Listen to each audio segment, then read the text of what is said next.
On va parler de la dernière partie du verset dans lequel nous étions, toujours dans Surat al-Hujurat, qui nous parle des bons comportements et de comportements adoptés pour le musulman.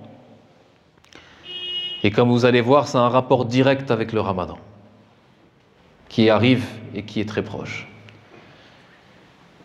أتلو عليكم الآية من جديد يقول الله تبارك وتعالى يا أيها الذين آمنوا اجتنبوا كثيرا من الظن إن بعض الظن إثم ولا تجسسوا ولا يغتب بعضكم بعضا أيحب أحدكم أن يأكل لحم أخيه ميتا فكرهتموه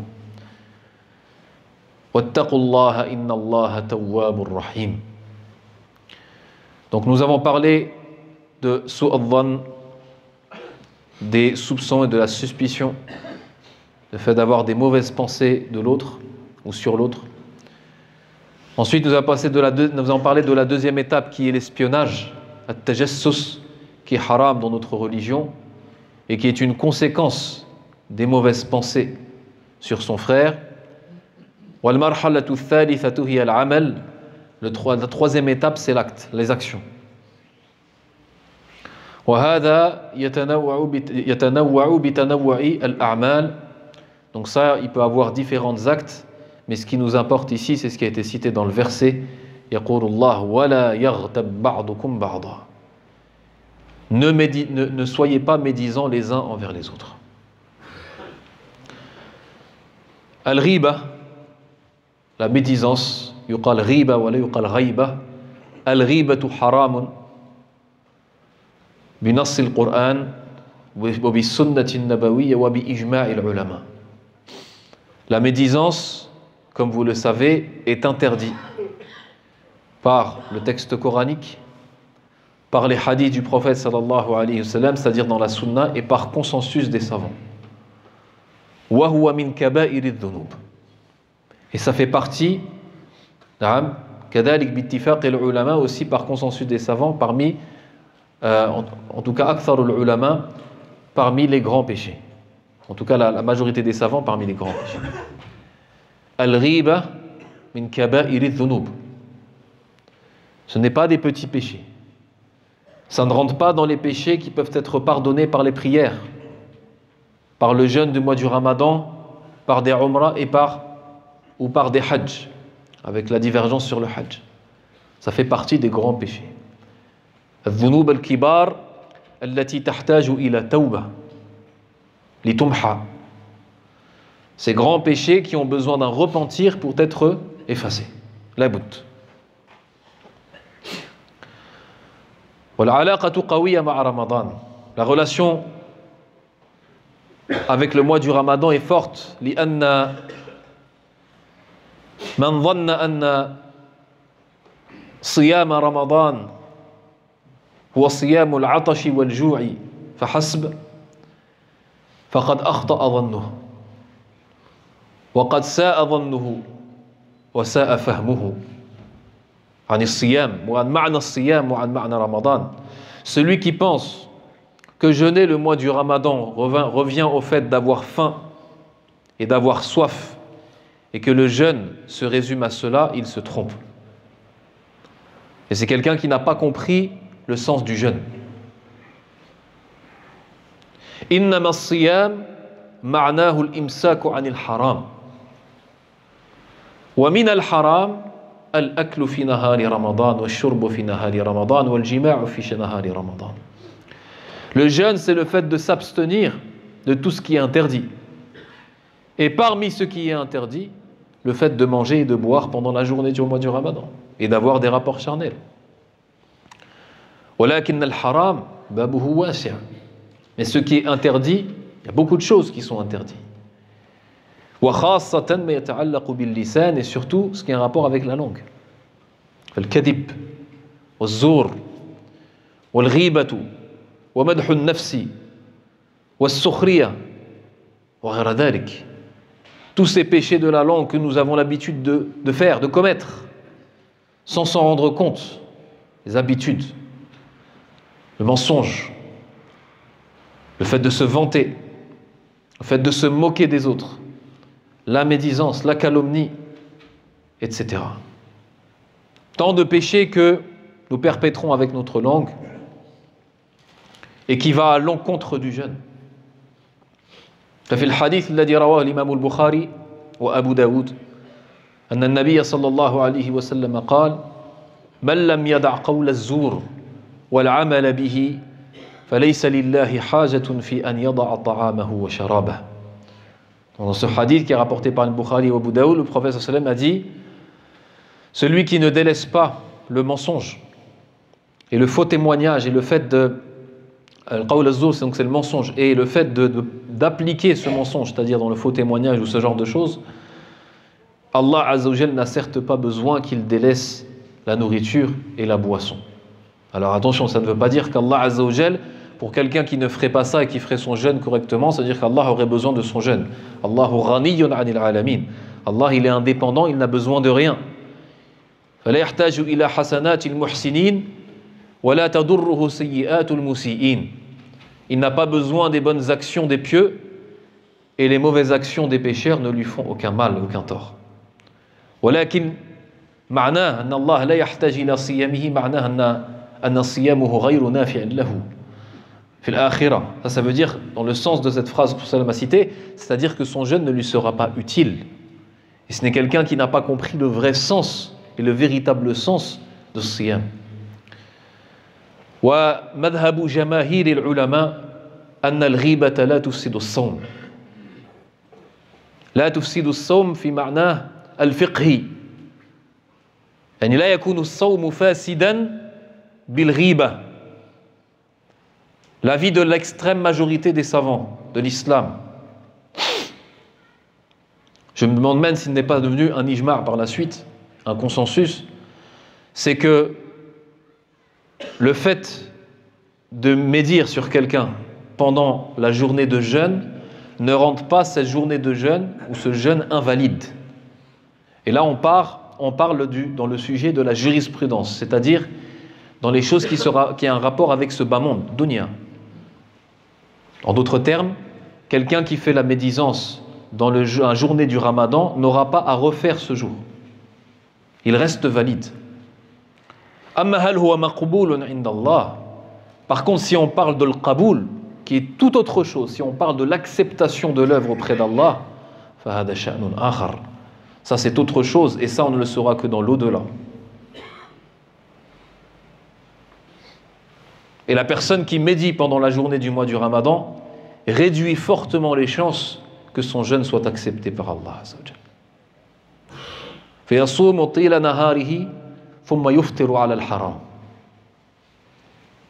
ne va pas manger toute la journée pour ensuite, lorsqu'il se met à table, il va manger de la chair de son frère, comme on va parler dans le verset.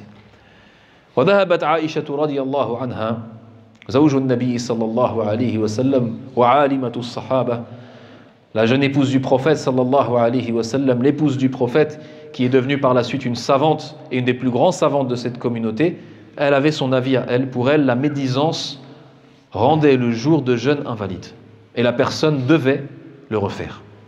Et comme je vous ai dit, l'extrême majorité des savants ne voit pas cela, si ce n'est pas devenu un consensus par la suite.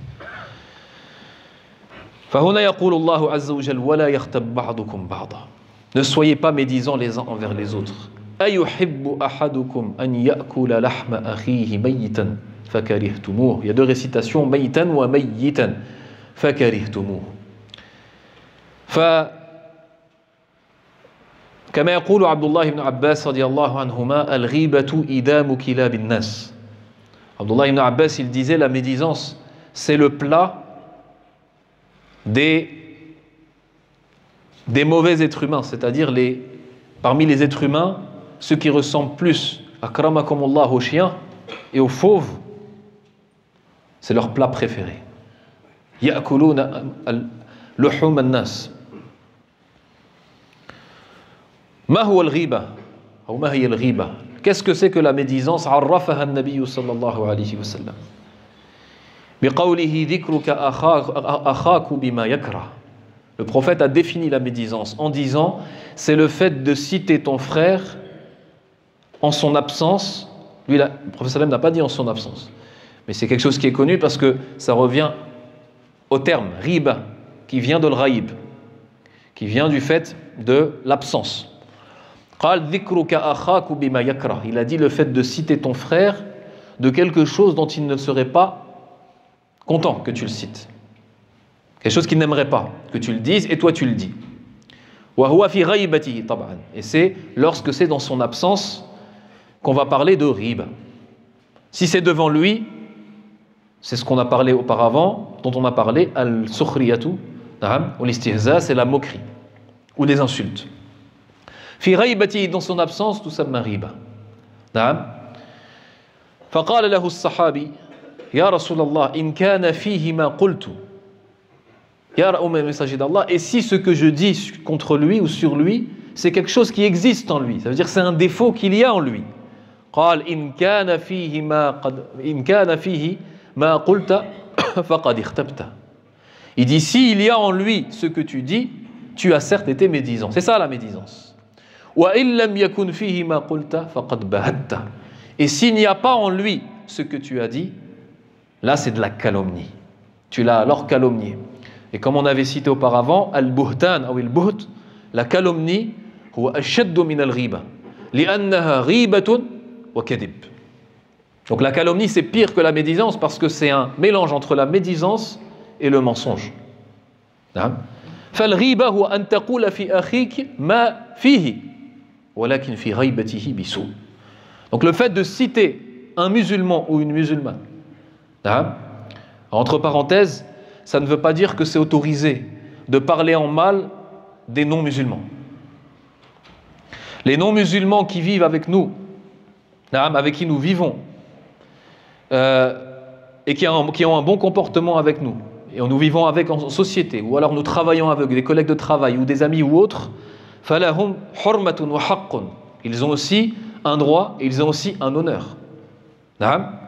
وَحَرُمَ عَلَيْنَا دِمَاؤُهُمْ وَأَمْوَالُهُمْ وَأَعْرَاضُهُمْ. Leurs honneurs, leur argent et tous leurs biens, etc. sont aussi interdits pour nous, bien entendu. وَلَكِنْ حُرْمَةُ الْمُسْلِمِ أَعْظَمُ. Mais la sacralité du musulman et du croyant auprès d'Allah subhanahu wa ta'ala est plus grande. Et le péché est plus grave si tu parles en mal sur ton frère musulman et ton frère croyant ou ta sœur. Si tu le cites en mal, en son absence, c'est ça le riba. Et beaucoup de gens ils pensent que le riba c'est le fait de parler sur ton frère de quelque chose de grave par exemple, de citer quelque chose de vraiment d'important, quelque chose qui lui ferait vraiment du mal ou là. يقول بعض العلماء أدنى الغيبة أن تقول مثلا عن إنسان أنه كذا وكذا في صفته الخلقية par أنه جعد قطط, quelqu'un qui il parlait de quelqu'un qui est par exemple très frisé, qui a les cheveux très frisés, ou avoir quelqu'un par exemple qui a il le cite dans son physique par rapport à son physique, d'un de ses caractéristiques physiques et lorsqu'il le cite c'est de manière péjorative. Un seul mot suffit. يكفي ذلك. روي أن عائشة رضي الله عنها كانت مع النبي صلى الله عليه وسلم ومعهما إحدى زوجات النبي صلى الله عليه وسلم الأخر وفي بعض الروايات أنها صفية بنت حيي. Donc il a été rapporté de Aïcha qu'elle était avec le prophète alayhi salatu wassalam, et avec eux il y avait une autre femme, l'épouse du prophète, et des versions disent que c'est Safiya bint Huyay. ولما ذهبت, lorsque cette épouse du prophète sallam est partie, c'est-à-dire Safiya, Aïcha radiyallahu anha, elle a dit devant le prophète sallam, elle a dit إنها جميلة لولا أن فيها قصر أو أنها قصيرة. Il a dit certes elle est très belle, sauf qu'elle est petite. وفي بعض الروايات, et dans certaines versions du hadith, elle a simplement fait un geste. Elle a dit comme ça. فقال النبي عليه الصلاة والسلام اختبتها. Il a dit tu as certes médit sur elle. ذكرت ما أسوأ ما فيها فذكرتي. Tu as regardé نظرت إلى أسوأ ما فيها فذكرتي. Tu as regardé la chose, le défaut, le pire défaut qu'il y avait en elle, et tu l'as cité. وفي رواية لو مزجت كلمتك هذه لو مزجت بماء البحر لمزجته.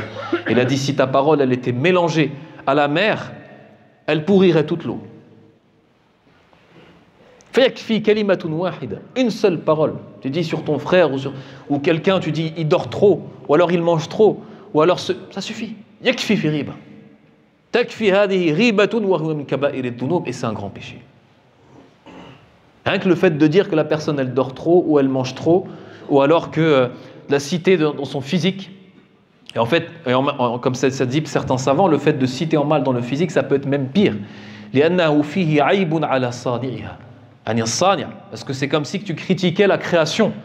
Et là, la création, ça vient d'Allah subhanahu wa ta'ala, comme toute chose, mais là, c'est direct.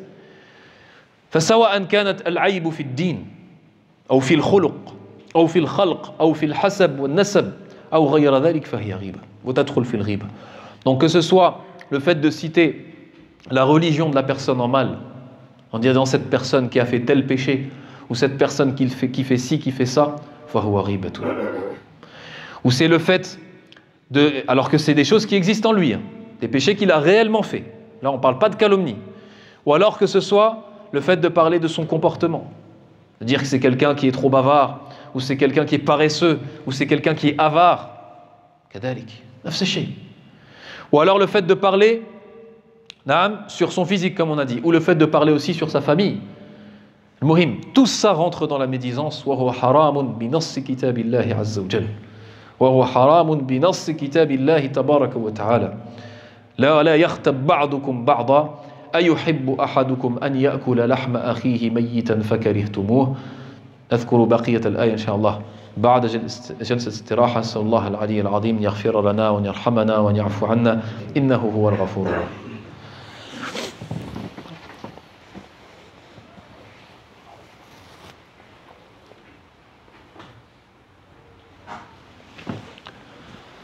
الحمد لله الصلاة والسلام على رسول الله وعلى آله وأصحابه ومن والاه واتبع هداه وسلم تسليما كثيرا. أما بعد فيقول الله تبارك وتعالى أيحب أحدكم أن يأكل لحم أخيه ميتا فكرهتموه. Allah subhanahu wa ta'ala après cela dit: est-ce que l'un d'entre vous voudrait ou aimerait manger de la chair de son frère mort, ou alors de la chair de son frère morte, c'est-à-dire la chair qui est morte. فكرهتموه. Donc c'est comme si il y avait une réponse sous-entendue, la personne qui dirait non. ثم قال فكرهتموه أي فكرهتم ذلك. Bien entendu, vous détesterez cela. أيحب أحدكم أن يأكل لحم أخيه ميتا فكرهتموه. Bien entendu, vous détesterez cela. Taqullaha inna Allaha tawwabur rahim. Craignez Allah. Certes, Allah repent à ses serviteurs, accepte le repentir à ses serviteurs. Naam, rahim et miséricordieux. هنا شبه الله عز وجل الغيبة بأكل لحم الميت. Allah subhanahu wa ta'ala ici a comparé le fait de parler sur son frère en son absence au fait de manger de sa chair morte, c'est-à-dire manger de sa chair après qu'il soit mort. Cette tournure-là existait déjà avant dans les poèmes anti-islamiques, c'est-à-dire que les Arabes, dans leurs sources littéraires, ils connaissaient déjà cet exemple-là. Le fait de médire quelqu'un, c'est le fait de manger de sa chair. C'est quelque chose qui existait. Wallah azza wa jalla yukhatibu an-nas, na'am, بما يعقلون وبما يفهمون ويخاطب العرب بعاداتهم وبما يعلمون. Donc Allah Azza wa Jalla il s'adresse aux gens et notamment aux Arabes qui est dans le contexte de la révélation de ce qu'ils connaissent. فشبه الله ذلك. نعم. وقال العلماء أولا في التحريم. Donc cette relation ou cette comparaison plutôt entre le fait de médire quelqu'un et le fait de manger de sa chair morte, premièrement, c'est dans l'interdiction. Donc le fait de manger la chair d'une viande morte ou d'un animal qui est mort, haram, c'est ce qu'on appelle le meïta. C'est la bête qui est non sacrifiée et en plus d'ici c'est un être humain. Donc le fait de manger d'un cadavre, d'un être humain est haram. ثانيا في القبح. نعم. c'est-à-dire dans le fait que c'est quelque chose qui provoque du dégoût. Personne ne désire manger d'un cadavre, et encore plus d'un cadavre d'un être humain, et encore plus de son frère. نعم. ثالثا قد يكون هذا المعنى هذا التشبيه فيما يتعلق بستر وكشف العرض. Donc quelqu'un qui parle sur son frère, يكشف عرضه. C'est comme si il mettait à l'air libre, on va dire, ou à nu son honneur. C'est comme si qu'il déchirait l'enveloppe corporelle pour en ressortir et montrer à tout le monde ses défauts. وكذلك, même chose, celui qui mange de la chair de la personne, il va manger de sa chair pour en faire ressortir le squelette et les os. ففيه وجوه من التشبيه. Il y a plusieurs images et plusieurs facettes dans cette comparaison très éloquente qu'Allah subhanahu wa ta'ala a fait ici. وطبعا يستثنى في الغيبة أمور. Il y a des exceptions concernant le fait de faire la médisance. Il y a dans certaines situations où ça va être autorisé. يقول العلماء فيها 6 استثناءات. Il y a 6 exceptions. نعم. وهي فيما يتعلق بالفاسق المعلن. Premièrement, l'i'lan bil fisq, quelqu'un qui fait un péché et qui le montre à tout le monde. Quelqu'un qui fait un péché en public sans avoir honte de le faire. فهذا تسقط حرمته في ذلك الذنب. La sacralité de cette personne et de l'honneur de cette personne par rapport à ce péché qu'il montre à tout le monde tombe. Pas par rapport au reste, mais par rapport à ce péché qu'il montre à tout le monde tombe. ثانيا صاحب الهوى والبدعة, l'innovateur, celui qui propage des innovations de manière publique, etc. Même chose. كذلك من باب التحذير. Ça, c'est dans le sens de mettre en garde les gens contre cette innovation. Après, il faut faire attention de qu'est-ce qui est innovation et qu'est-ce qui est un innovateur. D'accord? Et ne pas lancer comme ça ses sobriquets à tout le monde. ثالثا التحذير من باب يعني عموما, le fait de mettre en garde contre une personne de son danger, par exemple. De faire c'est quelqu'un qui peut faire du mal. فهذا يحذر أيضا. وكذلك في الاستفتاء والاستنصاح, lorsqu'on demande un conseil à quelqu'un de sage.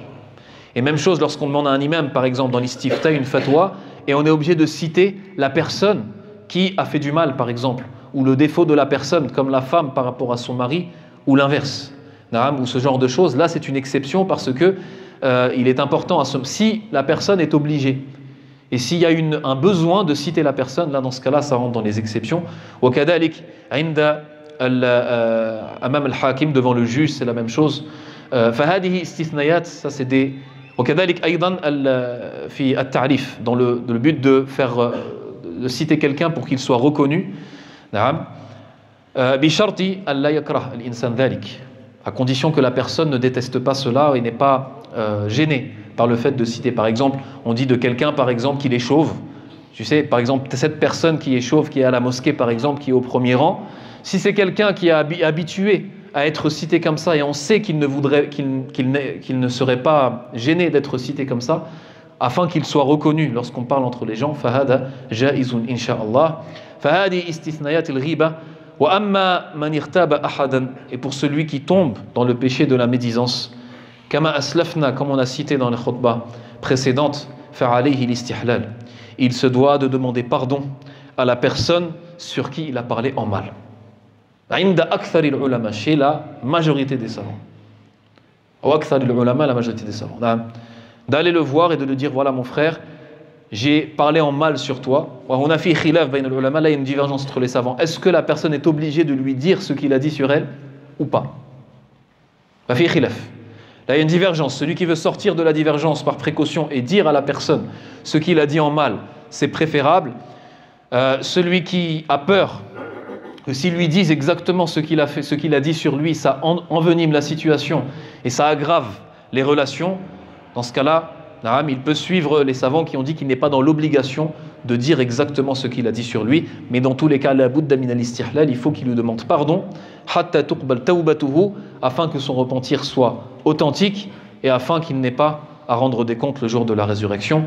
Wa da'ana Allahu azza wa jalla ba'da dhalika ila at-tawbati فقال واتقوا الله إن الله تواب رحيم. Allah nous a appelé après cela, après ces péchés qui arrivent à beaucoup d'entre nous, de nous repentir vers Allah Azza wa Jal, de revenir vers Allah subhanahu wa ta'ala. Et le repentir, encore une fois, c'est le regret et le délaissement du péché dans sa totalité et la résolution de ne pas revenir dans cela dans l'avenir. فَعَلَيْنَا جَمِيعًا أَن نَّتُوبَ إِلَى اللَّهِ عَزَّ وَجَلَّ مِنَ الْغِيبَةِ.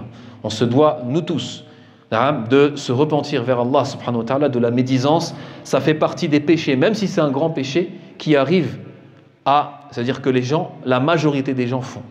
Hatta as-salihoun.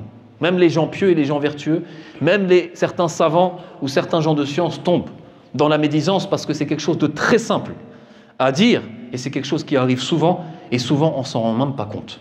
نسأل الله العلي العظيم أن يغفر لنا وأن يرحمنا وأن يوفقنا للصواب وأن يهدينا لأحسن الأخلاق لا يهدي لأحسنها إلا أنت ونسأله تبارك وتعالى أن يصرف عنا سيئ الأخلاق لا يصرف عنا سيئها إلا أنت. اللهم اهدنا واهد بنا واغفر لنا وارحمنا وسامحنا واعف عنا يا إله الأولين والآخرين. اللهم صل على عبدك ورسولك محمد كما صليت وباركت على إبراهيم وآل إبراهيم وبارك على محمد وعلى آل محمد كما باركت على إبراهيم وعلى آل إبراهيم في العالمين إنك حميد مجيد. عباد الله إن الله يأمر بالعدل والإحسان وإيتاء ذي القربى وينهى عن الفحشاء والمنكر والبغي يعظكم لعلكم تذكرون فاذكروا الله الكريم يذكركم واشكروه على نعمه يزدكم ولذكر الله أكبر والله يعلم ما تصنعون وقوموا إلى الصلاة.